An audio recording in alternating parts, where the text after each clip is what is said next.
players. The fourth player, all three of these guys ended up in the major leagues. The fourth guy also named Dolly Stark. He's a childhood friend of Al Shank.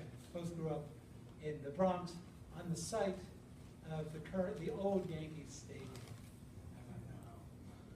Dolly Stark became an umpire. So 3 players on the factory team in Bethlehem became major leaguers, and the 4th Jewish player became an umpire. I'm going to stop right now for any questions because I can talk for a long time. Any curious? Yep. How much do these guys make from Mr.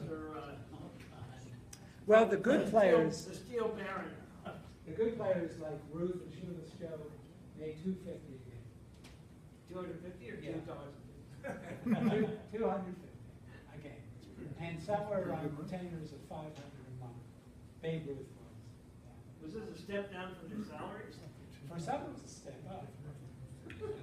I mean, they didn't go for money. They basically wanted to not get drafted. They wanted to dodge the draft. Shoeless Joe, as I said, was head of a Riveters game.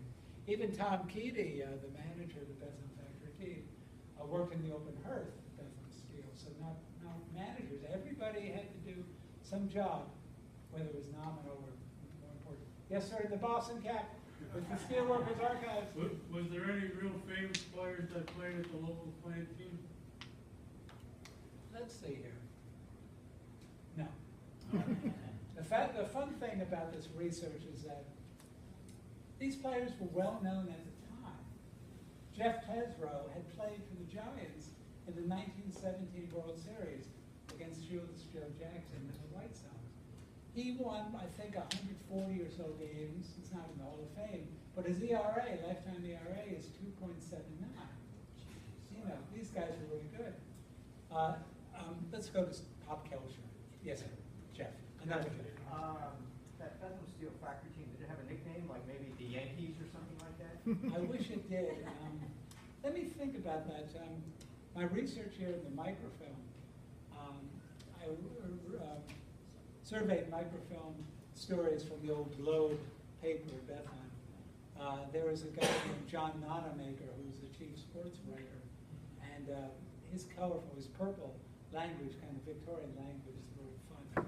He covered the Bethlehem Steel League, and he had, Tom Keady was the name of the manager, so he called the local Bethlehem team Keady's Candy Kids. I'm telling you, it gets worse.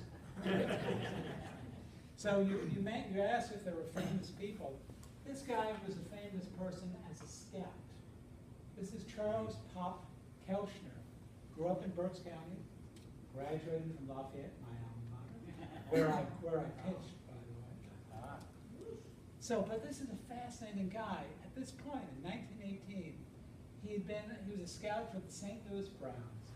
Branch Rickey was the general manager, famous guy later on. Not only that, but he was the director of athletics for Albright College in Reading, and he was the chair of the Latin and Greek department at Albright. And he was a manager of Bethlehem Steel's Lebanon factory team. Come on, guys. You know. So he would become, his players, because he had the ties as a scout for the Browns, he probably had the best roster of any Steelman team. Rogers Hornsby played. Now Rogers did not work for the Lebanon factory, he worked for Reading Steel and Casting, but he would moonlight for the Lebanon team. Rogers Hornsby, lifetime average 358, second only to Ty Cobb. He played the infield for Lebanon. There's a guy named Stan Kovaleski who pitched for the Indians. He's in the Hall of Fame. He was a spitballer. In 1920, the Major Leagues declared spitballing forbidden, but they grandfathered a couple pitchers. Stan Kovaleski was one of them, so he kept on winning the ball. But Stan Kovaleski ended up winning over 200 games. Once again, famous during his time, but you know, unless you're a member of the Veterans Committee of the Hall of Fame, which voted him in, you never know. But they had Stan Kowalski, Hall of Famer, Rogers Hornsby, Hall of Famer, and eventually Babe Ruth, a Hall of Famer, in Lebanon, Pennsylvania. So that's Pop, looking very Latin and Greek department. Sure. Let's show 11 and 18. Let's show the numbers. All right. So one of the rare, exceedingly rare pictures from the Steel League. This is a group shot. The Lebanon Steel plant is in the background. Can anybody point out Babe Ruth? Yeah. Not looking too happy. So before I get to the story of the Babe, the Steel League, like I said, 19 games, only 19 games. They basically played a game a weekend for 4 months. September, they finish on Labor Day, which is also the day that the major leagues finished. Because of the war and players jumping to the armed forces, the major leagues shortened the season. So they both end on Labor Day. Steelton and Bethlehem finished with 11 and 8 records, which allowed them to play in a best-of-3 playoff. So the first game is played in Steelton. It's a benefit from the Red Cross, the American Red Cross. Steelton wins. The second game, which I referenced, September 14, 1918, was called Bethlehem Steel Athletic Field back then. Steelton and Bethlehem. Bethlehem has to win to keep going.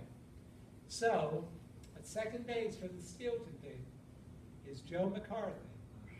How many Yankee fans know that name? Joe McCarthy was a pretty lousy player. Not that great. Better minor league player.